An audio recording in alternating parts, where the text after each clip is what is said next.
নমস্কার বন্ধুরা, কৃষ্ণা ফুড ওয়ার্ল্ডে আপনাদের স্বাগত। আজ আবারও একটি নতুন ভিডিও নিয়ে চলে এসেছি। আজ বাড়িতে বানিয়েছিলাম সুজি, চিড়ে ও বেসন দিয়ে একটা ব্রেকফাস্ট ও স্ন্যাক্স রেসিপি। চলুন তাহলে জেনে নিই এই ব্রেকফাস্ট রেসিপিটা ও স্ন্যাক্স রেসিপিটা আমি কীভাবে বানালাম সেটাই আপনাদের সাথে শেয়ার করি।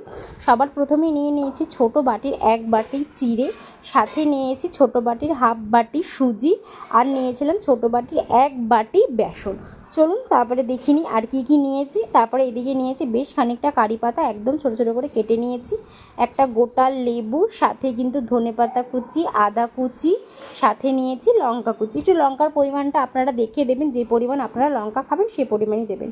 আর ওইদিকে সুজিটা ভেজানোর জন্য গরম জল বসিয়ে দিয়েছি। আর এদিকে কিন্তু ভালো করে চিড়েটাকে 3 বার আমি জল দিয়ে ধুয়ে নিয়েছিলাম। ধুয়ে দেখুন এরকম একটা টেক্সচারে এসেছে।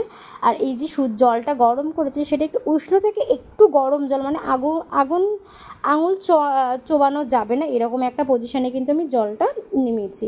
তারপরে সুজিটা ভিজিয়ে দিয়েছিলাম মিনিমাম 10 মিনিট। দেখুন 10 মিনিট পরে এসেছি, দেখি সুজিটা একদম ফুলে একদম বাটি ভর্তি হয়ে গেছে। এবার চলুন তাহলে এগুলোকে একটা মিক্সিতে পেস্ট করে নিতে হবে। প্রথমে মিক্সিং জারে নিয়ে নিচ্ছি একদম ভিজিয়ে রাখা চিড়েটা, মানে ধুয়ে যেরকম পরিমাণ টেক্সচার থাকে জল, সেই জলের মধ্যে রেখে দিয়েছিলাম। চিড়েগুলো কিন্তু ভালো ফুলে গেছে। আর এদিকে যে সুজিটা বলেছিলাম 10 মিনিট ভিজিয়ে রেখেছিলাম গরম জলে, সেই গরম জলে ভিজিয়ে রেখেছি। আর নিয়েছিলাম একদমই ছোটো বাটির 1 বাটি টক দই, সাথে দিয়ে দিচ্ছি বেসন। এবার কিন্তু দিয়ে দেবো ওই টক দইয়ের বাটিতে যে পরিমাণ টক দইটা লেগেছিলো সেই লাগা অবস্থায় 1 বাটি জল কিন্তু আমি দিয়ে দিয়েছি। আর এখানে জলের ব্যবহার হবে না, এইটুকুনি জলই লাগবে। এবার দিয়ে দিচ্ছি স্বাদ অনুযায়ী নুন, অল্প পরিমাণ লঙ্কার গুঁড়ো, এটা কিন্তু ঝাল লঙ্কার গুঁড়ো। আপনারা যদি মনে করেন লঙ্কার গুঁড়োটা এখানে স্কিপ করবেন তাতে করতে পারেন, ঝালের পরিমাণ যদি আপনাদের কম লাগে, যেহেতু কাঁচা লঙ্কা দিয়েছি। আর তারপরে দিয়ে দিয়েছি সামান্য হলুদ, আর ধনেপাতাটা কিন্তু দিয়ে দিয়েছি। দিয়ে আমি একটা ভালো স্মুথ একটা পেস্ট বানিয়ে নিয়েছি। দেখুন একদম কিন্তু স্মুথ একটা পেস্ট হয়েছে, আপনাদেরকে হাতা দিয়ে তুলে দেখিয়ে দিলাম। পুরো টেক্সচারটা কিন্তু এরকম থাকবে, একটু শক্ত মতনই থাকবে, খুব একটা পাতলা হবে না, একটু ড্রাই মতনই কিন্তু থাকবে। তারপরে দেখুন গামলার মধ্যে নামিয়ে নিয়ে তার মধ্যে দিয়ে দিলাম কাঁচা লঙ্কা, আর সাথে কুচিয়ে রাখা আদা কুচিটাও দিয়ে দিয়েছে। সাথে যে লেবুটা নিয়েছিলাম, লেবুটা কিন্তু পুরোটাই লেবুর রসটা আমি দিয়ে দিয়েছি। দিয়ে খুব ভালো করে কিন্তু এবার আমি মিক্সড করে নিচ্ছি। তারপরে দিয়ে দিচ্ছি আমি কারি পাতা দিয়ে কিন্তু আমি খুব ভালো করে মিক্সড করে নেব। এবার কিন্তু আমার মিক্সড হয়ে গেছে। আর স্বাদ ব্যালেন্স করার জন্য দিয়ে দিচ্ছি একটু চিনি।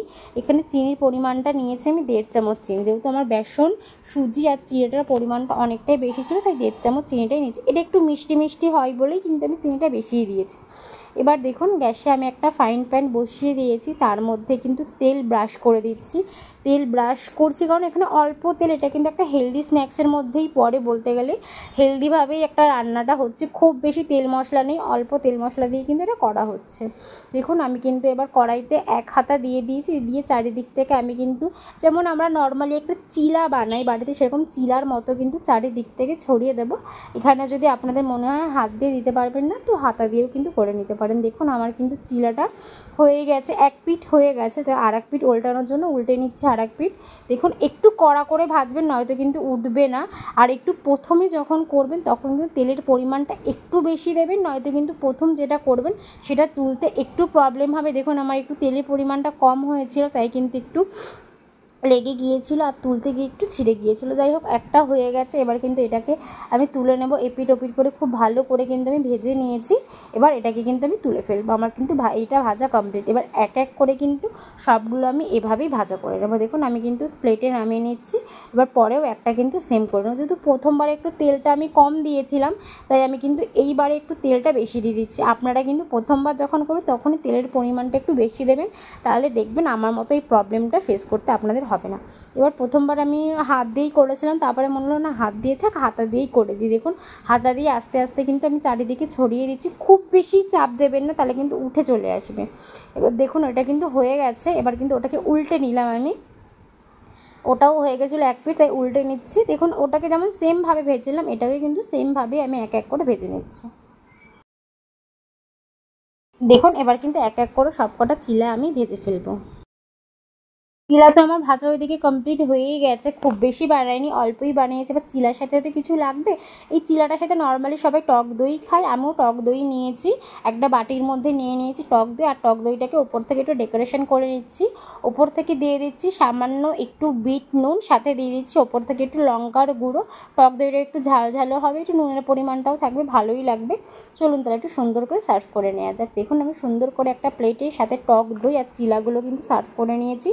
আর আপনারাও বাড়িতে এইভাবে ব্রেকফাস্ট বা স্ন্যাক্স রেসিপি হিসেবে করে খেয়ে দেখবেন, ভালোই লাগবে। আর আমার ভিডিওটা ভালো লাগলে like, comment, share and subscribe করতে কিন্তু একদমই ভুলবেন না।